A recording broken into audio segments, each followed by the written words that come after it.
Hari ini kita mau baca di dalam Lukas 10 ayat 38. Ketika Yesus dan murid-muridnya dalam perjalanan, tibalah ia di sebuah kampung. Seorang perempuan yang bernama Marta menerima dia di rumahnya. Perempuan itu mempunyai seorang saudara yang bernama Maria. Maria ini duduk dekat kaki Tuhan dan terus mendengarkan perkataannya. Sedang Marta sibuk sekali melayani. Ia mendekati Yesus dan berkata, "Tuhan, tidakkah engkau peduli bahwa saudaraku membiarkan aku melayani seorang diri? Suruhlah dia membantu aku." Tetapi Tuhan menjawabnya, "Marta, Marta, engkau khawatir dan menyusahkan diri dengan banyak perkara. Tetapi hanya satu saja yang perlu. Maria telah memilih bagian yang terbaik, yang tidak akan diambil daripadanya." Jadi ceritanya gini, satu hari Yesus dan murid-muridnya dia datang ke satu kota yang bernama Betania. Dia singgah di rumah perempuan yang bernama Marta. Nah, di dalam rumah itu ada dua jenis orang. Yang pertama Marta dan yang kedua Maria. Nah, sama dengan kehidupan kita, ada dua jenis yang perlu di hidup kita. Yang pertama, kebutuhan berbicara tentang kebutuhan rohani dan berbicara tentang kebutuhan jasmani. Kira-kira kalau saya tanya Bapak Ibu, Marta itu kira-kira menurut pandangan, pikiran, imajinasi Bapak Ibu seperti apa itu Marta? Rajin masak, menjingkat, litka rambutnya, karena dia marahi Tuhan kan. Tuhan, nggak kau peduli katanya, berambit. Mungkin orang ini bisa dikategorikan kalau nggak bicara 1000 kata satu hari bisa stres. Ya, wah. Nah, bagaimana dengan si Marta? Si Maria, orangnya santai, tenang. Apalagi? Suka mendengar. Kalau orang dunia mungkin bilang dia orangnya stabil, tapi kalau si Marta ini mungkin orangnya dominan, cerewet. Ya, Marta itu salahnya bukan sibuk. Sibuk itu nggak salah, sibuk itu nggak dosa. Kalau saudara bilang, joreng pagi krina, tapi saudara malas, itu yang salah. Saudara tidur aja di rumah sampai mama si Ucok bangun ke, "Iya, medakan bapak si Ucok, joreng pagi krina." Wah, itu juga nggak bisa. Kita itu bisa sibuk, tapi salah Marta kira-kira apa? Apa? Khawatir. Di ayat 41, khawatir. Kita itu memang perlu memperhatikan hal-hal rohani. Kita juga memang perlu memperhatikan hal-hal jasmani. Kita memang perlu makan rohani, kita perlu makan jasmani. Bukan hanya kita, Yesus juga memperhatikan kebutuhan jasmani. Yesus itu nggak hanya berkhotbah. Saudara.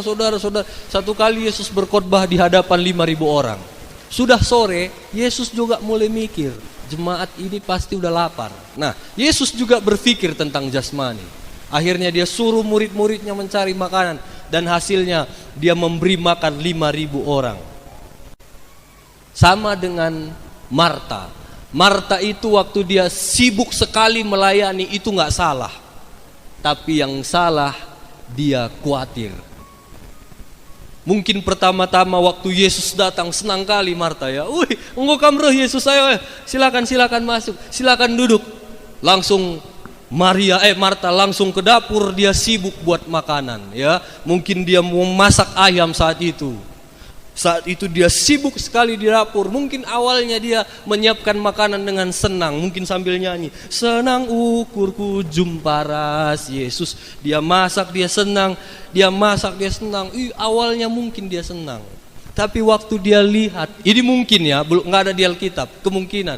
Mungkin waktu dia lihat jam udah hampir jam 1, udah hampir jam makan siang. Semuanya belum siap. Mungkin waktu dia mau buat sambal, dia lihat cabai udah habis. Bilangnya sama adiknya, "Lazarus, kiam ke lebih Cina ku ke dente." Langsung Lazarus lari. Waktu dia mau mau siapkan piring, dia lihat piring belum dicuci. Wih. Waktu dia mau goreng ikan mungkin minyak goreng nggak ada. Dan dilihatnya adiknya atau saudaranya Maria di depan duduk santai.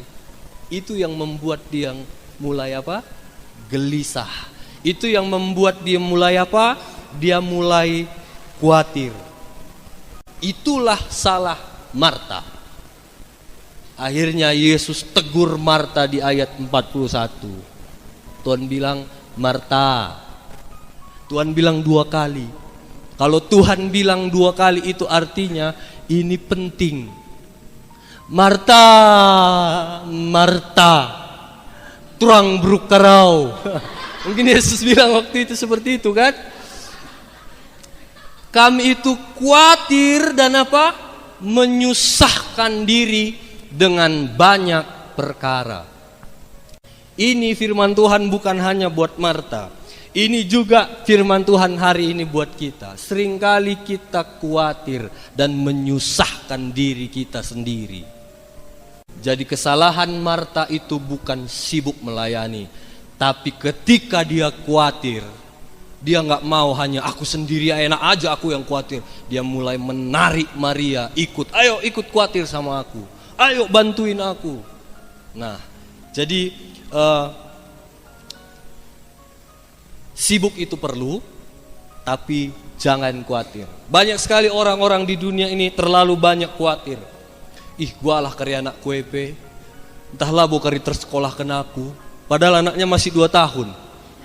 Udah mikir entahlah kari terkuliahkan aku. Itu yang membuat banyak sekali orang sakit. Satu kali ada anak muda, inilah akibat gak tenang. Kerjanya itu tukang. Dia tukang bikin di satu gedung yang besar, lantai 8. Kebetulan anak muda ini sedang kerja di lantai 8. Dia bertukang. Tiba-tiba ada seorang lari dari tangga itu dari bawah, lari dengan kencang, dengan tergesa-gesa. Dia teriak, Abdullah, Abdullah, matai anakmu, katanya. Waktu anak muda yang kerja di lantai 8 ini dengar, Abdullah, matai anakmu, dia langsung gak tenang, dia langsung panik, dia langsung lompat dari lantai 8. Dia meluncur ke bawah sampai di lantai 5. Dia baru ingat, nama aku lakap Abdullah. Lakap aku kata Nandai. Dia terus meluncur sampai tingkat 2. Dia baru ingat, aku lengah ke Arjabu, anakmu kasih mata Nandai. Dan akhirnya sampailah lantai 1.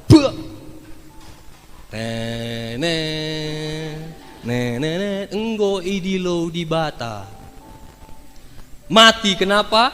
Nggak tenang. Padahal namanya bukan Abdullah. Padahal dia belum menikah. Kenapa dia lari lompat dari lantai 8? Karena dia nggak tenang. Ngeri sekali akibat kita nggak tenang. 1 Petrus 4 ayat 7 diklik. Kesudahan segala sesuatu sudah dekat. Karena itu kuasailah dirimu dan jadilah tenang supaya kamu dapat berdoa. Nah, jadi kita bisa berdoa kalau kita Saudara pernah berdoa tapi pikiran saudara udah keliling dunia? Pernah. Saudara pernah mau makan, saudara tanya teman saudara, "Enggom dia aku tahu-tahu. Udah nyaku tadi berdoa atau belum ya?" Lupa. Pernah? Pernah. Itu akibat apa? Nggak tenang. Pasti pas berdoa itu kita nggak tenang. Udah nyaku tadi berdoa, gimana ya? Gini. Jadi kita perlu tenang supaya kita dapat berdoa. Artinya kita perlu tenang supaya kita bisa tahu apa yang Tuhan mau.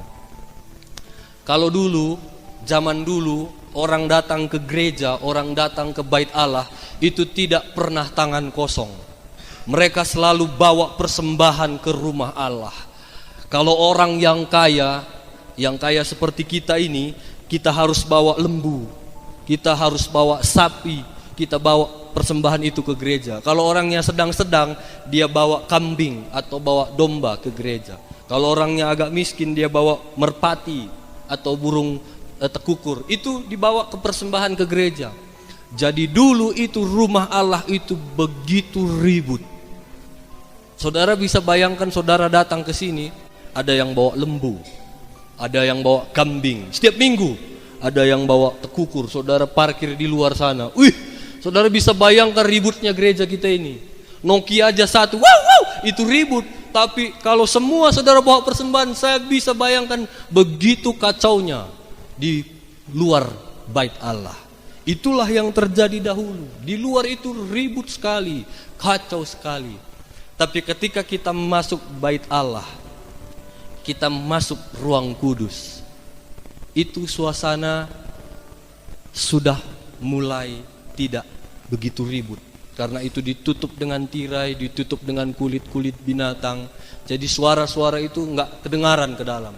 Dan waktu kita masuk lagi ke satu ruangan yang namanya ruang Maha Kudus, itu tidak ada suara apapun. Tenang. Di ruang Maha Kudus itulah imam besar selalu datang. Dan disitulah dia bisa berbicara dengan Tuhan secara langsung. Dan disitulah Tuhan menyampaikan isi hatinya kepada imam besar di ruangan yang tenang. Luar begitu ribut, tapi di ruang Maha Kudus begitu tenang. Saudara dengar baik-baik, di mana ada tempat yang tenang, di mana ada hati yang tenang, disitulah kita bisa tahu apa yang menjadi kehendak Tuhan atas hidup kita. Disitulah Tuhan bisa ngomong kepada kita apa yang Tuhan mau.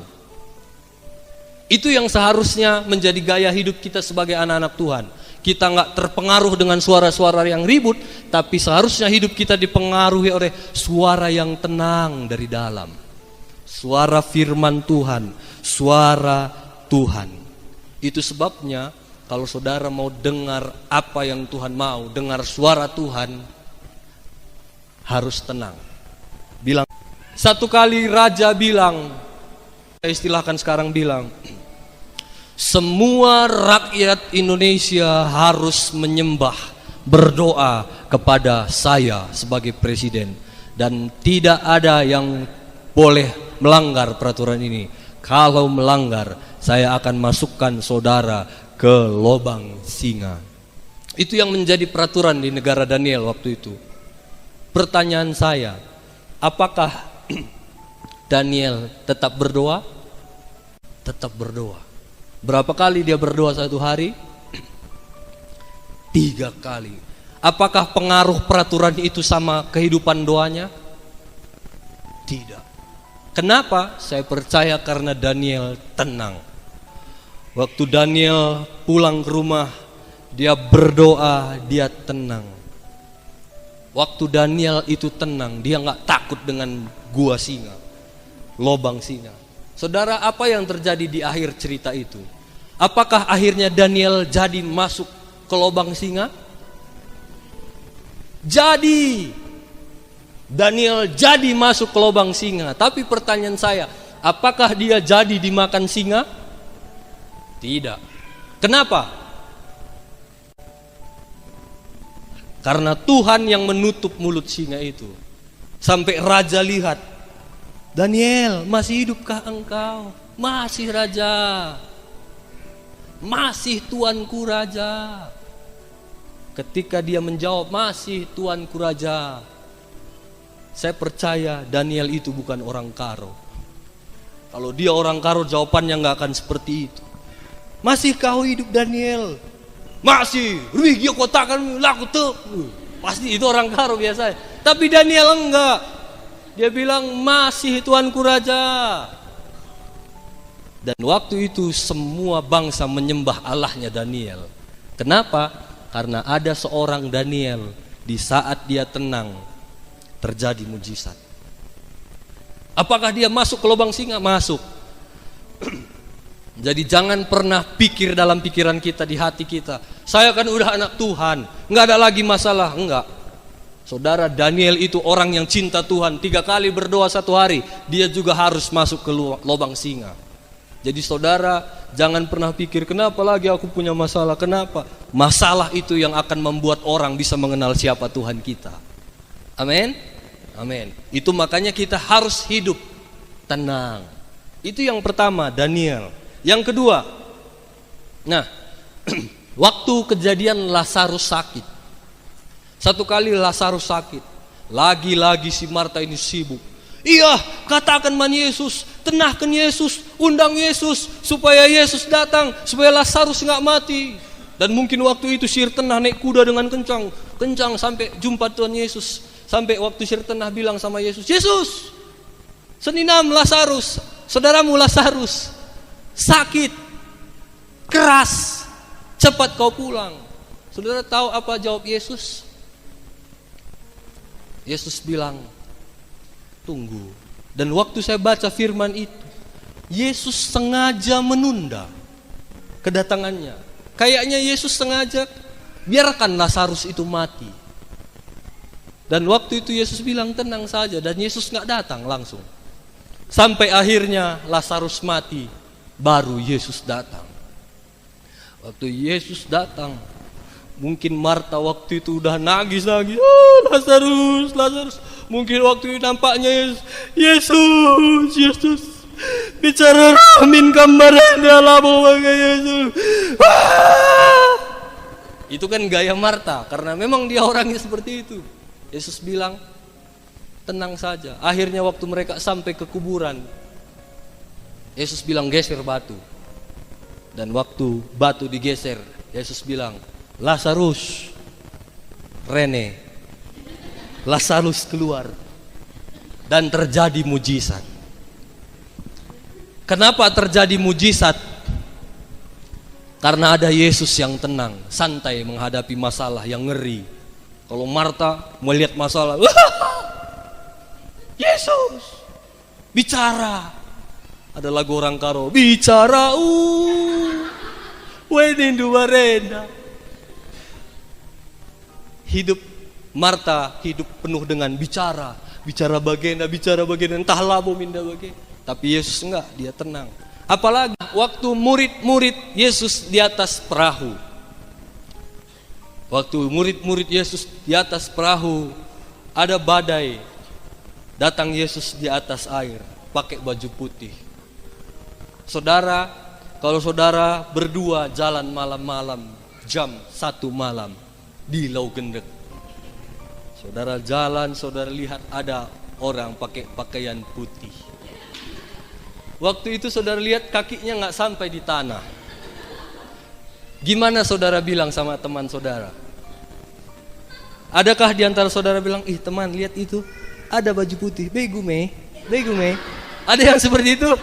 Oh enggak, mungkin saudara bego. Sama dengan murid-murid Yesus. Waktu dia lihat putih, makin lama makin dekat. Putih makin lama makin dekat. Murid-murid bilang, hantu. Padahal siapa? Tuhan. Dia bilang hantu, padahal Tuhan. Hantu. Kalau kita nggak tenang, Tuhan bisa kita lihat jadi hantu. Kalau kita nggak tenang, kita lihat kucing itu seperti harimau. Kalau kita nggak tenang, kita tanpa kita sadar kita sedang pakai kacamata dunia. Ih, galang tuh masalahku, padahal kucing. Kita lihat kucing, padahal harimau kita bilang kan. Kalau kita nggak tenang, seperti itulah yang akan terjadi. Kalau orang yang fokus pada masalah, bukan fokus kepada Tuhan yang besar, wajahnya akan boros. Tahu kamu wajah nu boros? Lebih tua wajahnya daripada umurnya.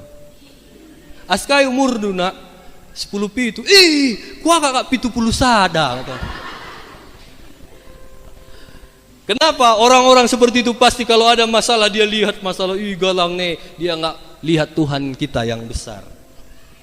Jadi kita harus fokus sama Tuhan kita yang besar. Amin. Apalagi diklik Musa. Musa ini adalah satu orang yang menurut saya luar biasa. Dia bisa bertahan memimpin bangsa Israel yang terkenal tegar, tengkuk, keras kepala, suka jungut-jungut. Akhirnya Musa, waktu mereka berjalan mau melewati Laut Teberau, itu laut yang besar. Lihat di belakang bangsa Mesir, tentara Mesir mau membunuh mereka. Tapi Musa tenang. Dan waktu dia tenang, laut bisa terbelah. Siapa lagi? Terjadi mujizat waktu dia tenang. Elisa dan Gehazi. Satu kali waktu Gehazi keluar rumah, dia lihat pasukan tentara sudah banyak mengepung rumah mereka, dan tentara itu membunuh Nabi Elisa. Waktu itu Gehazi masuk, dia bilang, "Engkau cilaka Nabi, udah bahaya, mati kita hari ini Nabi. Itu prajurit sudah banyak sekali di luar, mati kita Nabi, mati kita." Waktu Nabi Elisa keluar, dia melihat memang banyak pasukan tentara yang mau membunuh dia. Tapi Elisa melihat lebih banyak pasukan tentara malaikat yang melindungi, yang akan menjaga dia. Sampai Nabi Elisa bilang, "Gehazi, lihat pasukan kita, pasukan malaikat Tuhan itu lebih banyak." Gehazi bilang, "Mana, nggak ada pasukan itu yang banyak, masalah itu yang dilihat Gehazi." Sampai akhirnya Elisa berdoa, "Tuhan, dalam nama Yesus bukakan mata Gehazi." Pertanyaan saya, tadi terbuka nggak matanya? Terbuka. Tapi kenapa Elisa berdoa, bukakan matanya? Karena Gehazi waktu dia punya masalah, mata rohaninya ini tertutup. Tapi waktu Elisa berdoa, mata rohaninya terbuka dan dia melihat, wah iya, memang masalahku banyak, tapi Tuhanku itu jauh lebih besar yang akan menolong aku dari masalah ini. Waktu kita nggak tenang, waktu kita banyak masalah, itu mata rohani kita akan tertutup dan kita akan berkata, "Engkau cilaka." Kita akan berkata, "Lanai bolit joreina." Kita akan berkata, iya ah. Makanya kita harus tenang. Bilang sekali lagi kiri kanan, jadilah tenang. Waktu kita tenang, kita bisa dengar suara Tuhan, kita bisa merenungkan firman Tuhan, dan kita bisa mengalami mujizat. Kalau kita nggak tenang, tidak akan ada mujizat. Dengar baik-baik kalimat ini. Kedewasaan seseorang itu ditentukan pada saat dia menghadapi masalah itu, gimana reaksinya. Sekali lagi, kedewasaan seseorang itu ditentukan bagaimana sikapnya ketika dia menghadapi masalah. Jadi jangan pernah ukur dengan umur, jangan pernah ukur dia kan pendeta, jangan pernah ukur dia kan cuma orang biasa, jangan pernah ukur seperti itu. Karena itu semua ditentukan gimana reaksi kita waktu kita menghadapi masalah. Selama kita hidup, masalah tetap ada. Tapi kalau kita mau mengalami mujizat seperti orang-orang ini, belajar tenang. Amin. Saya akan tutup dengan satu ayat, diklik. Kalau kita tenang, apa yang terjadi? Yesaya 30 ayat 15. 1, 2, 3. Sebab beginilah firman Tuhan Allah yang Maha Kudus, Allah Israel. Dengan bertobat dan tinggal diam, kamu akan diselamatkan. Dalam tinggal tenang dan percaya terletak kekuatanmu, tetapi engkau enggan. Dalam tinggal tenang dan percaya itu ada kekuatan kita. Saya percaya intinya kita perlu tenang. Jangan khawatir. Waktu kita tenang, firman Tuhan itu akan keluar dari hati kita. Waktu mungkin kita susah dalam ekonomi, gimana ini ekonomiku? Waktu kita belajar tenang, kita berhubungan, berdoa dengan Tuhan, Tuhan akan ngomong, "Tenang nakku, jangan khawatir, aku akan mencukupkan segala keperluanmu menurut kepercayaan, menurut kekayaan dan kemuliaanku." Wah, waktu kita tenang, oh iya ya, amin, itu kita dapat kekuatan. Waktu mungkin kita sedang dalam keadaan masalah apa saja, waktu kita tenang, kita mulai tanya Tuhan, Tuhan akan ngomong, dan itu akan memberikan kekuatan kepada kita. Tapi waktu kita nggak tenang, kita mulai berpikir. Pernah nggak Bapak Ibu tidur tapi nggak bisa tidur karena ada masalah? Pernah. Kenapa kira-kira kita nggak bisa tidur? Karena kita memikirkan masalah itu, gimana nanti ku bikin, gimana nanti ku bikin, gimana nanti ku bikin. Itu makanya banyak sekali orang-orang Kristen itu kreatif sekali berpikir, membuat cara-cara yang salah. Karena tidur, gini nanti ku bikin, gini nanti ku bikin. Padahal waktu dia lalui nggak seberat apa yang dia pikirkan. Jadi hari ini firman Tuhan, kita sama-sama baca yang merah ini. 1, 2, 3. Dalam tinggal tenang dan percaya terletak kekuatanmu. Kita ganti mu-nya jadi ku. 1, 2, 3. Dalam tinggal tenang dan percaya terletak kekuatanku. Amin. Aku percaya, bilang semua, aku percaya. Waktu aku tenang, aku kuat. Amin. Puji Tuhan, dan percayalah ketika kita tenang bersama dengan Tuhan, ada kekuatan yang akan menolong kita menang dari setiap masalah-masalah kita. Tuhan memberkati.